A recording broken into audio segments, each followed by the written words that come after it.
Now that you've got your Exchange 2010 environment set up and configured, you may need to let third-party mail systems or other devices relay mail off of your Exchange server. Examples of this would be an application server or maybe something like a copier or something like that. In this video, I'll show you how to set up a receive connector that'll allow anonymous relay through Exchange.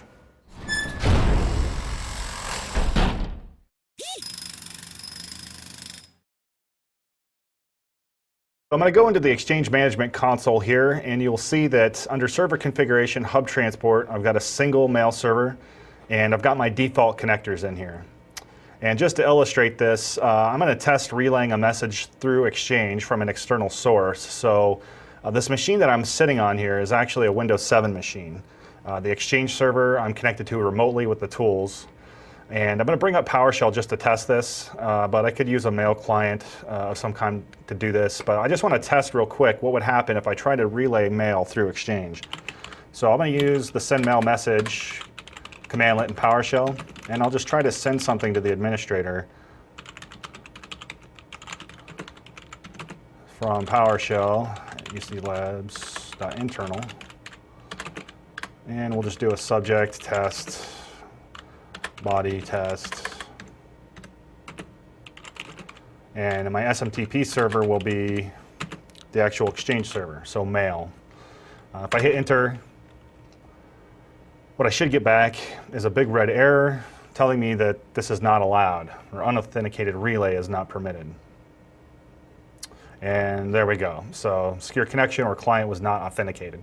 So this is the default setting in Exchange, but let's say that this wasn't PowerShell. Maybe this was a SharePoint server, or maybe it was a SQL server that needed to relay some kind of monitoring message off of Exchange. What I would do in this scenario is create a dedicated receive connector for SMTP relay.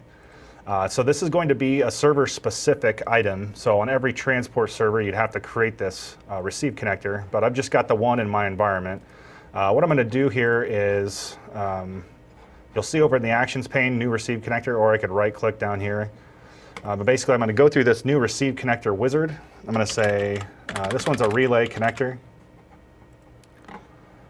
And I'm going to do a custom here. Hit Next. On the settings here, where I'm actually use these local IP addresses to receive mail, I'm actually going to use the Exchange server's IP address. So I'm going to remove the all, because I already have a default receive connector listening on that address. And then I'm going to add the IP address on the Exchange server that this connector will be listening on. So 192.168.3.50 is going to be my IP address. So I'm only going to listen on that address and hit Next. Then on this remote network settings, I can actually lock down who I'm going to receive mail from. So out of the box, we're basically saying everything. So I'm going to remove that. I'm going to go back and add, and I'm going to say everything in the 192.168.3 network.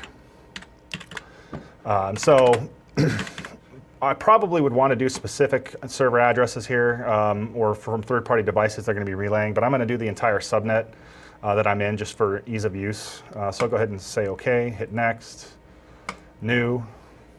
So that created correctly. I'm going to hit Finish. Now I'm going to go back into the properties. Over on the Permissions Group tab, I'm going to say Anonymous Users. So basically, this is going to be a dedicated relay connector for anonymous SMTP relay. I'll go back to PowerShell, clear the screen. I'm going to up arrow back to my previous command. And you can see that I ran it. I got my prompt back, so I know that an exception wasn't thrown, and I was able to route the message through the system. But let's say I tried to do this. What if I was sending to an external user, like, well, maybe my coworker Jason Helmick at interfacett.com. Maybe I was trying to send him a message. Let's see what happens there. And what you see here is I get an error that says unable to relay. And this is actually what we want, because we don't want to be able to allow anybody in this subnet to relay mail out to the internet. It's okay to relay mail internally, because if the user doesn't exist, we'll just drop the message.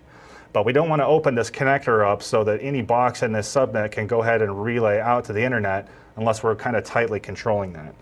So the settings that we used earlier will not allow that. If you need to let servers relay outbound of the organization, such as to interface tt.com, there's a couple other things that you can do. So I'm going to actually go back into my connector, go to Properties. On the Permissions group, I'm going to say Exchange Servers, and on the Authentication tab, I'm going to say Externally Secured. And then I'm going to hit Apply and OK. So setting up a receive connector in this fashion is basically telling Exchange that whatever servers are relaying mail through this connector, basically treat them as Exchange servers. Don't do anti-spam checks. Don't do any kind of message size restrictions. Just go ahead and let them relay mail internally or externally through the organization. So you want to make sure that you've got this receive connector locked down onto specific IP addresses that can use this connector. Otherwise, there's a potential of turning your mail system into an open relay. So I can validate that configuration just by going back into PowerShell. I'll arrow up to the previous command, hit enter, and you can see I get the prompt back, no error, and everything's good. That's all it takes to set up a dedicated relay connector to allow third-party devices to route mail through your Exchange server. I hope you enjoyed this drill bit. For more videos, check out interfaceTT.com.